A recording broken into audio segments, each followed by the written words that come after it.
இயக்குனர் மிஸ்கின் கூட என்கிட்ட சொன்னார், தவிர்க்க முடியாத சக்தி இந்த திரையுலகத்தில் மாரி செல்வராஜ் வந்துட்டான் சார், எழுதி வச்சுங்க. என்ன ஆச்சுன்னா ஒவ்வொரு மாரியோட ஒவ்வொரு படமும் எனக்கு ரொம்ப கஷ்டமாயிடுது. சிட்டியில் இருந்ததுனால பல விஷயங்கள் எனக்கு தெரியாது. ஆனால் தெரிஞ்சுக்க ஆசைப்படுறேன் சினிமா மூலமாக. அது செய்கிறவர் மாரி ரஞ்சித் போன்றவர்கள் தான் வெற்றி. இன்ப நாள் இது, இனிய நாள் இது. வாழை படத்தை வந்து சற்றொப்ப ஒரு வாரத்துக்கு முன்னே தான் அந்த படத்தை பார்த்தேன். கண்களில் கண்ணீர் மல்கி கசுந்துருகி என்ற வார்த்தை அடிக்கடிக்கு கேள்விப்பட்டிருக்கோம். வாழை படத்தை பார்த்த பிறகுதான் அது உண்மையா, நிஜமா, சத்தியமா, உண்மையா, உணர்வுபூர்வமா இருந்தது. இதில் பங்கு கொண்ட ஒவ்வொரு கதாபாத்திரமும் வந்து வாழ்ந்திருக்கிறார்கள். எனக்கு நான் பள்ளி பிராயத்தில் 1957, 58, 59, 60 அப்படி போயிட்டே இருக்கிறேன். எனக்கு தெரிஞ்சு எனக்கு வந்து என் கண் முன்னாடி வந்து இங்கே இருக்கக்கூடிய படத்தில் இருக்கக்கூடிய மாணவனும் ஆசிரியரும் கலந்துரையாடிய அந்த காட்சிகள்லாம் எனக்கு எட்வினா ஞானி ஒரு டீச்சர் அடையாளம் காமிச்சது, பிலோமினா டீச்சர் காமிச்சது, அற்புதவேரி டீச்சரை காமிச்சது, கங்காபாய் டீச்சர் காமிச்சது. இவங்களோட நான் பயணித்த காலத்தெல்லாம் அசைப்போட்டு பார்க்கும்போது இந்த படம் பிகினிங் ஃபர்ஸ்டாக பார்த்தீங்கன்னா கலகலன்னு என்டர்டெயின்மெண்ட்டாக போகும், சிரித்து சந்தோஷப்படணும்.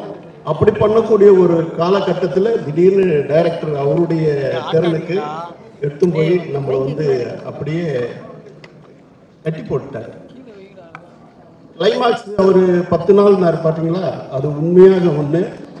இயக்குனர் மிஸ்கின் கூட என்கிட்ட சொன்னார், தவிர்க்க முடியாத சக்தி இந்த திரையுலகத்தில் மாரி செல்வராஜ் வந்துட்டான் சார், எழுதி வச்சுங்க. மிக உயரிய இடம் அந்த தம்பிக்கு இருக்குது அப்படின்னு சொன்னார். அதை நான் வந்து படம் பார்க்கும்போது உண்மையிலே அந்த வார்த்தை மெய்ப்பத்துது. உடனே மிஸ்கினுக்கு ஃபோன் பண்ணி நீ என்ன சொன்னீங்க அதுதான் அந்த படத்தில் இருக்குது, அதே மாரி செல்வராஜ்கிட்டே சொல்லி புலங்காடிட்டு இருக்கேன். கிளைமாக்ஸ்னா அதாவது கனத்த இதயத்தோடு வருவாங்க தெரியுமா, அந்த நிலை தான் எனக்கு. படம் பார்த்துட்டு வந்து எனக்கு ஒரு 10 நிமிஷம் என்னால் வந்து பேச முடியல.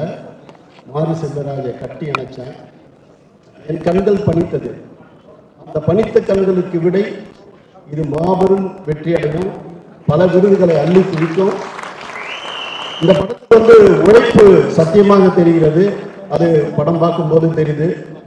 வாழை இலை, இந்த படத்தை பார்த்த பிறகுதான் வாழை இலைக்கு ஒரு சாப்பிட உட்காரும்போது அதுக்கு ஒரு மனசுல வந்து ஒரு பூஜை பண்ணக்கூடிய நிலைமைக்கு இருக்கு. பூஜைக்கு நம்ம வைப்போம், ஆனா மனசால பூஜிக்கக்கூடிய சூழ்நிலை அந்த வாழைக்கு வருது. பழத்தை வந்து சாப்பிட்டு உதாசீனமா அப்படி போடுவோம் இல்லையா, அந்த பழத்தை போடும்போது கூட மனசு எனக்கு வாழையை பார்த்த பிறகு அந்த சுமைதாங்கியாக அந்த சுமந்தாங்களை எல்லாருக்கும் இன்னைக்கு காலையில் கூட கலையரசன் சொன்னேன், நீ வாழ்ந்துருக்கிறடா அப்படின்னு சொன்னேன். ரொம்ப நல்லா இருக்கு, ரொம்ப ஆத்மார்த்தமா இருக்குது, உண்மையா இருக்குது. இதுல இது வந்து நான் ரிலீஸ் பண்ண வேண்டிய படம், ஆனால் அதில் ஒரு பெரிய பங்கு தம்பி திலீப் சுப்ராயன் அதை பங்கெடுத்திருக்கிறாரு. உண்மையிலே அவருக்கு வந்து தரமான தகுதியான நிர்ணயமான ஒரு படத்தை நீ வந்து வெளியிடுற உன் வாழ்க்கையில் ஒரு பெரிய ஒரு அடித்தளத்தை அமைச்சு கொடுப்போம் இந்த படம்.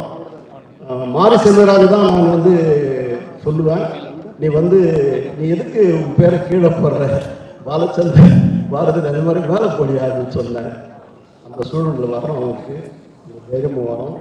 இந்த படம் மிக உயரிய படைப்பாக, கலைப்படைப்பாக அத்துணை பேரும் இசையாக இருக்கட்டும், பாடல் வரிகளாக இருக்கட்டும், ஆர்ட் டைரக்டருடைய வண்ணமாக இருக்கட்டும், கேமராமேன் தேனீஸ்வருடைய அதாவது ஒளிப்பதிவு மன்னன் என்று சொல்லலாம். இந்த கேமரா வழியை வந்து நம்மளெல்லாம் அப்படியே இழுத்து கட்டி போட்டிருக்கிறாரு. இப்படி ஒவ்வொரு காட்சியும் வந்து வெளிர வைக்கிறது, பொலிர வைக்கிறது, அகிலம் எல்லாம் ஒளிர வைக்கக்கூடிய ஒரு சூழலை 23 ஆகஸ்ட் உருவாக்கும். வாழ்த்துக்கள், நன்றி, வணக்கம். வணக்கம். திரைப்படக்கதையில் படிக்கும்போது தான் சினிமா மூலமாக தான் நான் உலகத்தை பார்த்தேன். அறியாத பருவத்தில்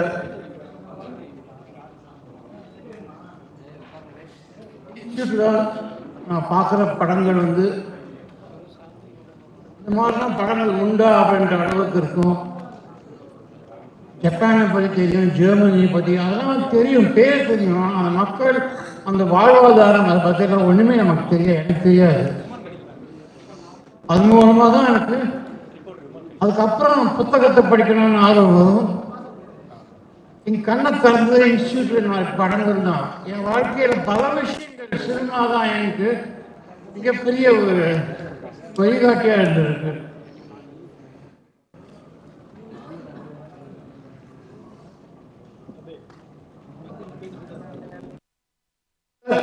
இந்த அளவுக்கு படங்கள் வரலாம் உண்மை. தமிழ் சினிமாவில் ஜாஸ்தி வந்திருக்கு. அதுக்கு பல காரணங்கள் இருக்கு.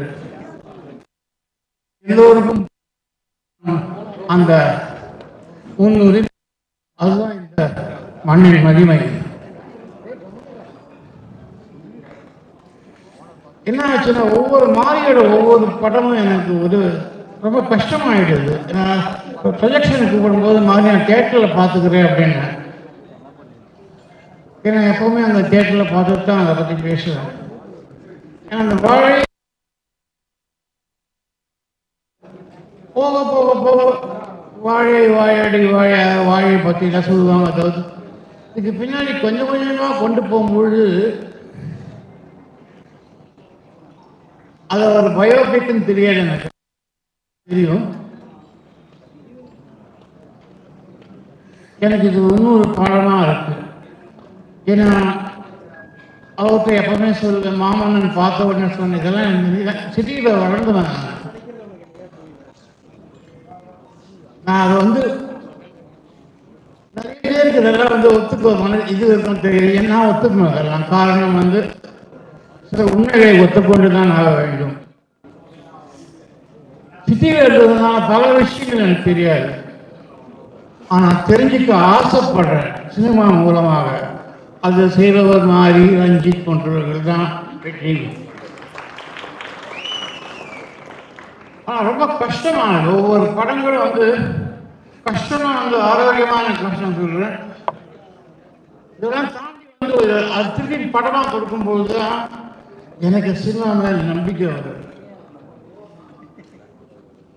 இப்போ இருக்கிற காலகட்டத்தில் நம்பிக்கை போய்கொண்டே இருக்கும். இந்த காலகட்டத்தில் சில இயக்குநர்கள் தான் நமக்கு நம்பிக்கை கொடுக்கிறார்கள். அவர்கள் இங்கே உட்கார்ந்து கொண்டிருக்கிறார்கள். நன்றி, வணக்கம்.